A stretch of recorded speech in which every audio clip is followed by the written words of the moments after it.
Data protection law में आप कह रहे हैं कि 18 साल के उम्र वाले अपना डेटा शेयर कर सकते हैं मगर शादी नहीं कर सकते 18 साल में। आप ये कह रहे हैं कि लिव इन रिलेशनशिप कर सकते हैं मगर शादी नहीं कर सकते। आप ये कह रहे हैं कि सेक्सुअल रिलेशनशिप कर सकते हैं मगर शादी नहीं कर सकते।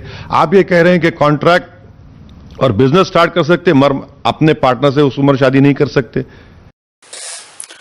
नमस्कार साथियों, मैं आपका दोस्त अशफाक अहमद और आप देख रहे हैं जनता की आवाज़। अभी एक नया कानून संसद में पेश किया गया था।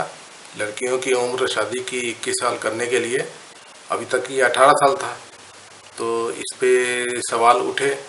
सबसे पहला चीज़ तो ये है कि मोदी जो भी कानून लेके आते हैं तो किसी से कोई डिस्कशन नहीं, कोई उसके पहले किसी को खबर नहीं होती है और संसद में कानून पेश हो जाता है। और वहाँ पे लोकसभा में तो उनका बहुमत है, तो वहाँ तो डिस्कशन करो नहीं करो वो तो पास होना है। और जो राज्यसभा है तो वहाँ पे विपक्ष अभी भी मजबूत है, तो वहाँ पे पास नहीं हो पाता।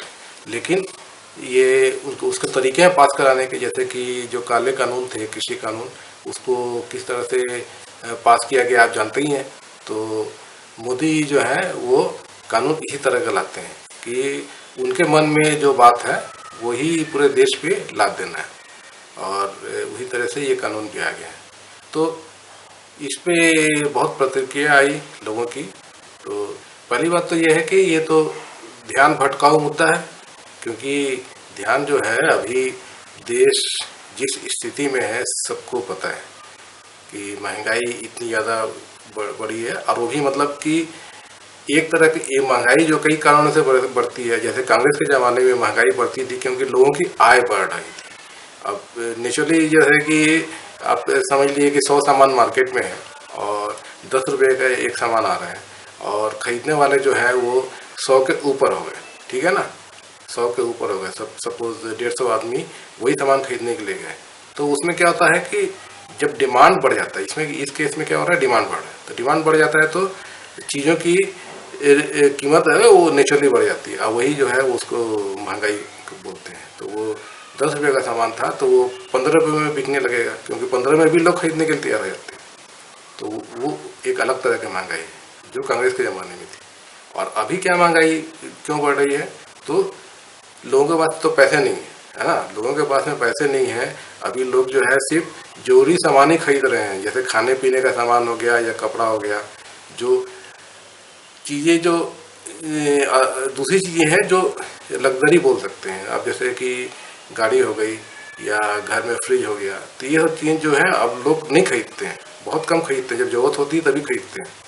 तो क्योंकि लोगों के पास में एक तो पैसे कम हो गए, दूसरे लोगों को श्योरिटी नहीं है कि आगे भविष्य कैसा होगा, है ना।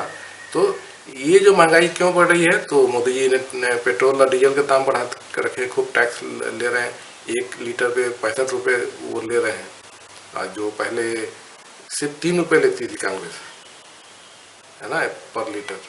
तो महंगाई जो है वो इतनी ज़्यादा बढ़ने का वही सबसे पहला वजह वही है। और ये क्यों ले रहे हैं, तो बोलते हैं कि खजाना खाली है सरकार का, तो सरकार अपने कार्य कैसे पूरा करेगी। लोग जो सरकारी नौकरी में उनको तनख्वाह देना है, उसके बाद में सरकार के जो कार्यक्रम है वो चलाने हैं, तो ये इसके लिए पैसा चाहिए। तो कांग्रेस के ज़माने में भी पैसा चाहिए होता था, बहुत अच्छे से चलती थी सरकार, लेकिन टैक्स तो इतना नहीं लेती थी कब। तो ये पैसा कहाँ जा रहा है, तो ये महंगाई जो है उसकी वजह से, ठीक है। तो महंगाई हो गया, उसके बाद में बेरोजगारी हो गया। अब सब सरकारी संस्थान बेचती जा रही है सरकार, वहाँ की नौकरियाँ ख़त्म हो रही है, नई नौकरियाँ सरकारी संस्थानों में नहीं आ रही। उसके बाद में जो प्राइवेट सेक्टर है तो वो भी इन्वेस्टमेंट नहीं कर रहे हैं, तो प्राइवेट सेक्टर में भी नौकरियाँ कम होती जा रही हैं। और प्राइवेट सेक्टर में भी जो छोटे उद्योग थे तो वो तो मोदी जी ने ख़त्म कर दिए, तो वहाँ के जितने रोजगार थे तो वो ख़त्म हो गए। बड़े जो संस्थान होते हैं तो वहाँ पे कंप्यूटर और रोबोट्स होते हैं, तो उनके पास में रोजगार कम होता है। जैसे कि 100 रुपये आप लगाइए लघु उद्योग में, तो उसमें 10 अगर रोजगार मिल रहे हैं, और वही 100 रुपया बड़े उद्योग में लगाएंगे तो 5 रोजगार भी नहीं मिलेंगे, तो बेरोजगारी हो गई। अब आइए कि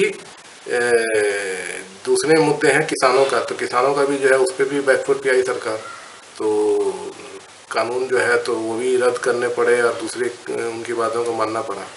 तो मुद्दे ये हैं, और सरकार जो है वो भटकाने के लिए कभी धर्म परिवर्तन का ये लेकर आती है कि धर्म जबरदस्ती परिवर्तन कराया जा रहा है, जबकि उसके बारे में एविडेंस कोई नहीं आया है। केस बना देते हैं कोर्ट में, केस खारिज हो जाते हैं। उसी तरह से लव जिहाद का, तो अब जाके ये लड़कियों की उम्र 21 साल वाला लेके आए। तो इस पे ये ओवैसी साहब ने बहुत बढ़िया तंज कसा है।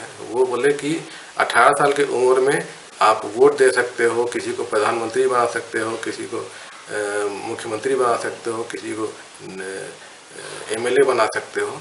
उसके बाद में 18 साल की उम्र में आप बिजनेस कर सकते हो। 18 साल की उम्र में आप जो बोलते हैं ना कि शारीरिक संबंध बना सकते हो, लेकिन आप शादी नहीं कर सकते। तो भाई जब आप शारीरिक संबंध बना सकते हो तो शादी क्यों नहीं कर सकते? दोनों चीज़ें जो हैं वो एक साथ में होना चाहिए ना। इसका तो मतलब ये है कि आप जो बोलते हैं ना कि शादी के बाहर के संबंध, वो उसको बढ़ावा आप दे रहे हो इस तरह का कानून बना के।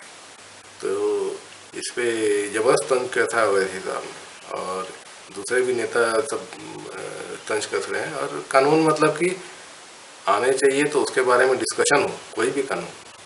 और ये मोदी तो करते नहीं है, बस अपने मन में जो आता है वही होना चाहिए। जनता के मन में क्या है ये तो देखना नहीं है। तो ये भी कानून ही तरीका मोदी लेके आ रहे हैं। डेटा प्रोटेक्शन लॉ में आप कह रहे हैं कि 18 साल के उम्र वाले अपना डेटा शेयर कर सकते हैं मगर शादी नहीं कर सकते 18 साल में। आप ये कह रहे हैं कि लिव इन रिलेशनशिप कर सकते हैं मगर शादी नहीं कर सकते।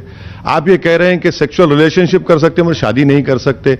आप ये कह रहे हैं कि कॉन्ट्रैक्ट और बिजनेस स्टार्ट कर सकते मगर अपने पार्टनर से उस उम्र शादी नहीं कर सकते। आप प्रधानमंत्री को, बीजेपी को वोट दे सकते। अब उत्तर प्रदेश में जा रहे हैं, 18 साल के लड़के लड़कियां वोट देंगे? नहीं लेंगे उनका वोट। आप वोट तो लेंगे, मगर आप ये क्या कर रहे हैं? आप उनके लिए किया क्या है बताइए। आपने कुछ नहीं किया अभी तक। आखिर